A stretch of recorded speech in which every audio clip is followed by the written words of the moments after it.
जो सनलाइट की मौजूदगी में ऑक्सीजन और पानी के ऊपर काम करता है और उसको कार्बन डाइऑक्साइड और पानी के साथ ये काम करता है और उनको कन्वर्ट कर देता है। ये दोनों के दोनों आप देखें, पानी एक मटेरियल है जो अल्लाह ताला ने ब्लेस किया हुआ है, कार्बन डाइऑक्साइड एक वेस्ट है, और उस दोनों को कंबाइन करके ये ग्लूकोज और ऑक्सीजन बना देते हैं। ये दोनों अपनी जरूरत है। आगे चलते उसके बाद इसके कुछ काम के ऑब्जेक्टिव्स हैं और मेरे ख्याल में मुझे थोड़ा सा कट डाउन करना चाहिए, टाइम जो है ना मैंने बहुत ज्यादा ले लिया। हम आपको सुनना चाहते हैं। तो ये इसके एक जो ऑब्जेक्टिव है कि मैंने क्या सोचा कि हम मुख्तलिफ तरीकों के साथ हम जियोलाइट बनाएंगे फ्लाई ऐश से। और वो तरीके क्या है? हाइड्रोथर्मल है, सोनिकेशन है, माइक्रोवेव हीटिंग है, फ्यूजन टेक्निक्स हैं और फिर मल्टी स्टेप एक्टिवेशन है। मुख्तलिफ स्टेप्स को कंबाइन करके, कंबाइन क्यों करते हैं?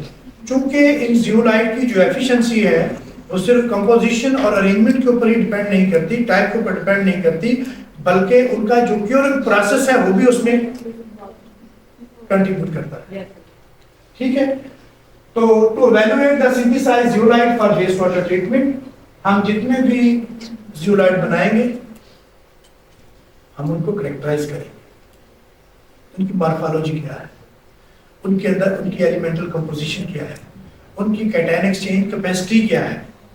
ठीक है, और फिर उसके बाद क्या कहना चाहिए, हम मुख्तलिफ जो वेस्ट हैं उनके ऊपर हमने ये अप्लाई किए, उनको ट्रीट कर। जी आगे चलिए। तो बेसिकली यहां सिर्फ जो हमने वेस्ट मटेरियल जो है लिया मुख्तलिफ इंडस्ट्री से, stratified random sampling strategy was used with proportional allocations. ये मुख्तलिफ किस्म के साइक्लोट्रॉन बॉयलर्स होते हैं जिनके ऊपर ये कुछ इलेक्ट्रिक से वर्क करने वाले जो है ना वो साइक्लोट्रॉन्स होते हैं जो आपकी फ्लाई ऐश जो है वो चिमनियों से कलेक्ट कर लेते हैं और उसके बाद उसको फर्दर फिर डंप किया जाता है, रिप्लेस किया जाता है। क्योंकि एनवायरमेंटल लेजिस्लेशन है कि आप कोई भी अपना वेस्ट जो है पर्टिकुलरली आप इंडस्ट्री से, जो पढ़ी लिखी इंडस्ट्रीज है वो ऐसा करती भी नहीं, जो समझते हैं कि इंसान भी किसी हद तक कीमती चीज है। तो बेसिकली ये मुख्तलिफ फैसलाबाद के अंदर इंडस्ट्रीज हैं जहां से हमने सैंपलिंग की थी फ्लाई ऐश की। आगे चलते तो इसका ये बेसिकली प्रोसेस है कि पहले हम इनकी कंसंट्रेशन करते हैं, फिर सीविंग करते हैं, फिर वॉशिंग करते हैं, फिर ड्राइंग करते हैं और फिर स्टोर कर लेते हैं उस ऐश को। ये प्री-ट्रीटेड ऐश जो है उसको फिर स्टोर कर लेते हैं फॉर सिंथेसिस ऑफ जियोलाइट। आगे चलते तो जियोलाइट जैसे आप मुख्तलिफ टेक्निक्स हैं जिनसे आप जियोलाइट बना सकते हैं। जैसे सबसे जो क्लासिकल टेक्निक है वो है हाइड्रोथर्मल सिंथेसिस, जो उसके लिए एपरेटस दिया गया है और बेसिकली इसके कुछ मेरिट्स डीमेरिट्स या उसकी टर्म्स एंड कंडीशन बताई गई हैं। ये टाइम कंज्यूमिंग है और जो इस टेक्निक से जियोलाइट बनाए जाते हैं उनकी जो कैटायन एक्सचेंज कैपेसिटी होती है वो इतनी अच्छी नहीं होती और इनकी जो पोरोसिटी है वो लेस होती है और ये नॉन क्रिस्टलाइन मटेरियल भी ऑलमोस्ट होता है, यानी कि इसके वेल डिफाइंड क्रिस्टल नहीं बनते। और उसके बाद ये है कि इससे बहुत ज्यादा आपको एनर्जी रिक्वायरमेंट होती है इस प्रोसेस के लिए। और ये आगे प्रोसेस दिया हुआ कि इससे हम करते क्या है, जो इसके लिए एसेंशियल कंट्रीब्यूटर्स हैं for the synthesis of zeolite. Please next. ये है प्रपोज्ड जियोलाइट सिंथेसिस रूट। एक है डिजायर्ड जियोलाइट ग्रोथ पाथवे और एक है अनडिजायर्ड ग्रोथ पाथवे। और बेसिकली इन दोनों में डिफरेंस क्या है? This is the difference, stable suspension of small crystals, uniform crystal. और दूसरा क्या है? एग्लोमेरेट्स ऑफ डिफरेंट क्रिस्टल साइजेस। आप किसी एक साइज की क्रिस्टल नहीं कर सकते यूनिफॉर्म के लिए। ठीक है, तो इनके ये दो रूट हैं। आगे चलते हैं। उसके बाद है fusion assisted synthesis of zeolites. तो बेसिकली ये टाइम कंजर्वेशन है, हाई कैटायन एक्सचेंज कैपेसिटी इनकी होती है, हाई पोरोसिटी होती है, हाई क्रिस्टलिटी होती है और अनस्टेबल कंपोजिट्स होते हैं। कंडीशन इसके लिए बताई गई है। ये बेसिकली ये फर्नेस होती है ना उसके अंदर इसको बनाते हैं। ठीक, आगे चलते। Microwave assisted synthesis, combination of hydrothermal and microwave synthesis. इसमें दोनों चीजें कंबाइन हो जाती हैं। Increase the porosity with high cation exchange capacity better quality of zeolites, और इसके लिए ये कंडीशन बताई गई कि आप टाइम क्या रखते हैं, और उसके बाद पहले 15 मिनट्स आप हाइड्रोथर्मल करते हैं और उसके बाद फिर आप सोनिकेशन करते हैं, ठीक है। और उसके बाद इसकी कंसंट्रेशन क्या रखते हैं हम सोडियम हाइड्रोक्साइड की जो अल्कली है, और इसी तरह इसका टेम्परेचर जो है वो कहां से कहां तक जो है वो रखा जाता है। बेसिकली टेम्परेचर हम उस मिक्सचर की बात करते हैं जो एटमॉस्फेयर का टेम्परेचर है उससे कहीं ज्यादा होता है। उसके बाद एक और टेक्निक है ultrasonic assisted synthesis of zeolites. तो ये भी उसके कुछ फीचर बताए गए हैं कि अगर आप अल्ट्रासोनिक असिस्टेड सिंथेसिस करते हैं जियोलाइट्स की, तो एक तो ये एडवांस क्यूरिंग टेक्निक है, इसमें टाइम लगता है। ये ग्रीन टेक्निक है, ग्रीन टेक्निक में उसमें एनर्जी की कंजप्शन बहुत ही कम होती है, तो अगर आप एनर्जी कम यूज करते हैं तो ये भी बेनिफिशियल है हमारे एनवायरनमेंट के लिए, ठीक है। और हाई एब्जॉर्प्शन कैपेसिटी होती है इनकी, और ये उसकी टाइमिंग बताई हुई है, उसके बताया गया है प्रोसेस कि किन कंडीशन के ऊपर आप इसको करते हैं। जी आगे चलो। बेसिकली इसके लिए जो रिसर्च डिजाइन है, जो सारा प्रोसेस हम करते हैं, तो किसी मंसूबाबंदी जो है क्या होती है, कैसे कैसे हम काम करते हैं। तो पहले हम इसकी सैंपलिंग करते हैं, फिर उसके बाद हम उससे जियोलाइट बनाते हैं, और मुख्तलिफ टेक्निक से, हाइड्रोथर्मल से और जो बाकी भी टेक्निक्स हैं, उसके बाद फिर मल्टी स्टेप हाइड्रोथर्मल सिंथेसिस है जिसके अंदर बहुत से प्रोसेस जो है वो मुख्तलिफ रेशो के साथ इसमें सम अप किए जाते हैं, और उसके बाद ये मुख्तलिफ मेथड बताए गए हैं, जैसे सोनिकेशन है, माइक्रोवेव हीटिंग है, फ्यूजन असिस्टेड है, फ्यूजन मेथड है, और उसके बाद जो जियोलाइट सिंथेसाइज होते हैं उनकी सबसे इंपॉर्टेंट बात है कि कैरेक्टराइजेशन करना। हम मुख्तलिफ इंस्ट्रूमेंट्स के ऊपर उनकी कैरेक्टराइजेशन करते हैं, यानी कि XRD, XRF, SEM, FTIR। FTIR जो है ये केमिस्ट्री वाले लोग जानते हैं, ठीक है। तो बेसिकली उसकी जो सरफेस केमिस्ट्री है वो मालूम करने के लिए जो हम जियोलाइट बनाते हैं हम FTIR यूज करते हैं, ठीक है। और उसके कुल कौन कौन से फ्यूजन ग्रुप है which are responsible for the absorption, ठीक है। और उसके बाद ये है कि कैटायन एक्सचेंज कैपेसिटी है, यूवी से उसकी एब्जॉर्बर स्टडी की जाती है, और उसके बाद ICPOES inductively coupled plasma optical emission spectroscopy, तो उससे जो एलिमेंटल कंपोजिशन है उसकी वो मालूम की जाती है। जो हम ट्रीटेड मटेरियल होता है, पहले मेटल कितनी थी और ट्रीटमेंट के बाद उनकी कंसंट्रेशन के ऊपर क्या इसका इफेक्ट है ये देखा जाता है। और फिर उसके बाद कैरेक्टराइजेशन के बाद उसको मुख्तलिफ तरह के जो मटेरियल हैं, जो वेस्ट मटेरियल है, उसके ऊपर ये अप्लाई किए जाते हैं to find out their suitable application, कि किस एप्लीकेशन के लिए ये ज्यादा सूटेबल है। तो ये उसकी कैरेक्टराइजेशन का एक बताया गया है कि किस तरह से हम करते हैं, किस पर्पस के लिए कौन सी टेक्निक यूज की जाती है। सरफेस केमिस्ट्री में हम करते हैं FTIR से, पोरिसिटी और मॉर्फोलॉजी, आयन एक्सचेंज कैपेसिटी, तो ये मुख्तलिफ टेक्निक है जिससे हम उसको करते हैं। और इसकी एप्लीकेशन जो है ये आपके मुख्तलिफ जो पैरामीटर्स होते हैं ट्रीटमेंट के लिए, जो ट्रीटमेंट प्रोसेस है वाटर वेस्ट वाटर के ट्रीटमेंट के लिए, टाइम है, pH है, डोज ऑफ एब्जॉर्बेंट है, ये जो आपके जियोलाइट्स होते हैं, और उसके बाद फ्लूटेंट की कंसंट्रेशन बिफोर और आफ्टर, ठीक है। और इन चीजों को हम पहले ऑप्टिमाइज करते हैं इन कंडीशंस को, और आप क्लासिकल मेथड से भी इनको ऑप्टिमाइज कर सकते हैं। और हमारे पास एक मॉडर्न स्टैटिस्टिकल टूल है जिसको आप बोल लेते हैं RSM, रिस्पांस सरफेस मेथडोलॉजी।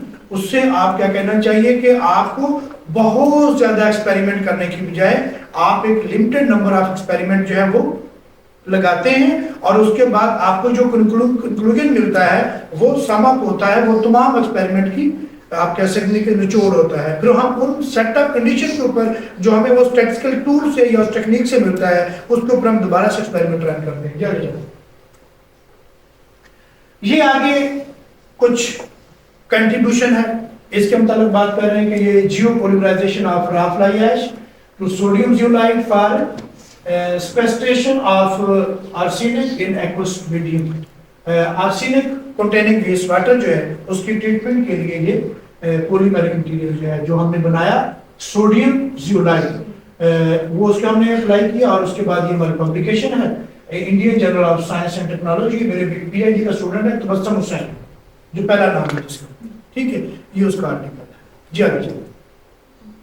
और इसकी ये कंक्लूजन बताई गई है, ठीक है, कि बेसिकली ये एक सॉलिड इंडस्ट्रियल वेस्ट जो है जिसको आप कोल फ्लाई ऐश बोलते हैं, इसको पॉलीमराइज किया गया इनटू वैल्यूएटेड सोडियम जियोलाइट, और बेसिकली इसके अंदर जो मिक्सचर के अंदर है ये टाइप थी जियोलाइट्स की, ठीक है। और ये कैसे मालूम करते हैं ये बेसिकली उनका एक नॉमेनक्लेचर अवेलेबल है जियोलाइट्स का, जियोलाइट सोसाइटी का, ठीक है। तो उसके साथ कंपैरिजन करके हम देख लेते हैं कि अगर ये फीचर्स हैं तो फिर ये जियोलाइट है, ये फीचर है तो ये जियोलाइट है। और उसके बाद उनको ये बनाए गए, बनाने के बाद इनको हम तकरीबन 90% तक जो है वो आर्सेनिक रिमूव करने में कामयाब हुए, ठीक है। और ये वो लिमिट है कि आर्सेनिक कंटेनिंग वेस्ट वाटर को ट्रीटमेंट करने के बाद जो WHO की लिमिट्स हैं, वर्ल्ड हेल्थ ऑर्गेनाइजेशन की, कि जो आप ड्रिंकिंग वाटर है, आपका एग्रीकल्चर पर्पस के लिए वाटर है या आम डोमेस्टिक पर्पस के लिए इस्तेमाल होने वाला वाटर है, तो उसके अंदर आर्सेनिक इस मिकदार से ज्यादा नहीं होना चाहिए तो अचीव द WHO लिमिट्स। और उसके बाद इसका वो बताया गया है कि कौन सा इसमें फिनोमिना होता है, सिंगल लेयर फिनोमिना या मल्टी लेयर फिनोमिना है एब्सॉर्प्शन के लिए, ये आपके कंसर्न का नहीं आता बच्चा। ये इसी तरह एक हमारा दूसरा काम है ultrasonic powered hydrothermal modification of fly ash phase to variety of cost effective zeolite. और ये हमने बनाने के बाद हमने पेपर पब्लिश किया journal of chemical society of Pakistan, ये पाकिस्तान का जर्नल है, तो इसमें हमने ये पेपर पब्लिश किया। आगे चलो, ये भी मेरे स्टूडेंट का पेपर है और ये इसके फीचर्स हैं कि हमने किन किन कटिंग टेक्निक के साथ हमने मटेरियल को कैरेक्टराइज किया। और बेसिकली ये एक ग्रीन अप्रोच है in utilising our waste to treat waste would be a promising remedy for sustainable environment and industrial growth. अगर आप इंडस्ट्री का वेस्ट जो है, उसी इंडस्ट्री का जो वेस्ट है उसको ट्रीट करने के लिए यूज करते हैं, तो ये एक ग्रीन टेक्नोलॉजी है। जी आगे, हाँ ये एक हमारा तीसरा काम है microwave assisted multi step synthesis of mesoporous zeolite from biogenic rice husk ash for sanitising arsenic remove करने के लिए हमने इसको लिए। ये जो पब्लिकेशन का प्रोसेस वो भी चल रहा है, हमने पेपर सबमिट किया हुआ है, पब्लिश नहीं हुआ। ये इसके कंक्लूजन है, बताया गया है कि इस किस्म के इसके अंदर जियोलाइट थे और कन्वेंशनल मेथड से भी हमने इनको बनाया और उसके बाद मल्टी स्टेप प्रोसेस से भी बनाया और उसके अंदर क्या वर्सटिलिटी आई और उसके बाद उसकी जो आर्सेनिक को रिमूव करने की एफिशिएंसी है वो 90% से 5% बढ़ गई और हमने उसको वाटर को इन कंडीशन के ऊपर ट्रीट किया। ये इसके लिए कंडीशन थी, this approach could be amicable to fly ash waste management and waste water treatment. तो ये और हमारा काम है synthesis and characterisation of sodium zeolite from textile waste ash and its application for mole of lead. ये lead जो है ये भी बहुत डेट्रीमेंटल हैवी मेटल है, तो इसकी रिमूवल के लिए हमने काम किया। और ये मेरे स्टूडेंट का काम है तबस्सुम हुसैन का, he is lecturer in government science college Samanabad.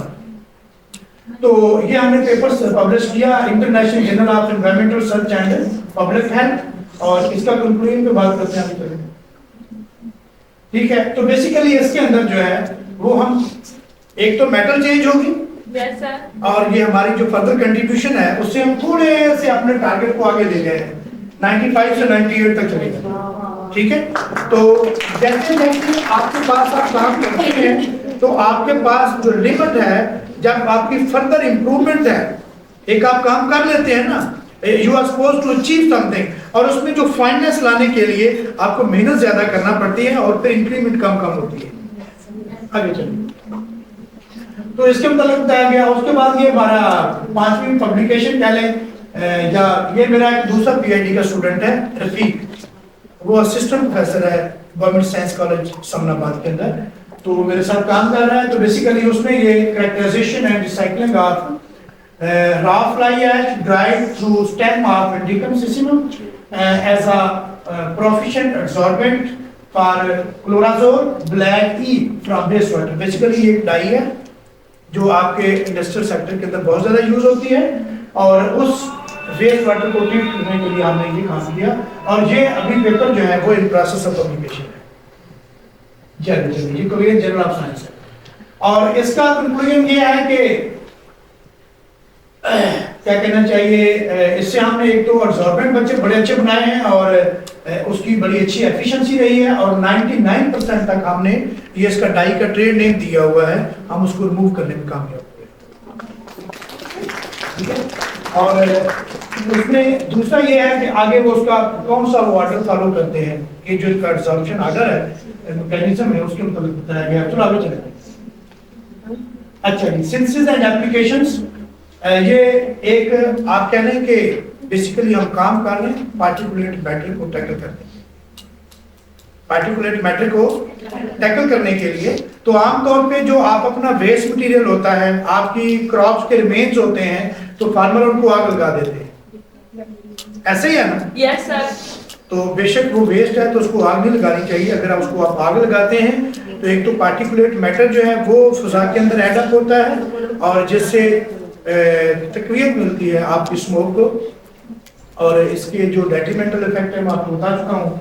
तो बेसिकली हमने क्या किया, ये जो एग्रीकल्चर वेस्ट है, ये जो एग्रीकल्चर वेस्ट है, इसको आप जलाएंगे, इसकी आप एक केमिकल प्रोसेस है जिसको बोल देते हैं पैरोलिसिस, ठीक है? Combustion in absence of oxygen, combustion in absence of oxygen, उसकी आप पैरोलिसिस करें और उससे बायोचार बनाएं, ठीक है? That can act as a fertiliser, that can be used in animal feed because rich source of minerals। और अगली बात ये है कि आप इसको, ये जो आपका वेस्ट है, इसको आप इसकी किसी भी पॉलीमर के साथ इसकी समवट मॉडिफिकेशन कर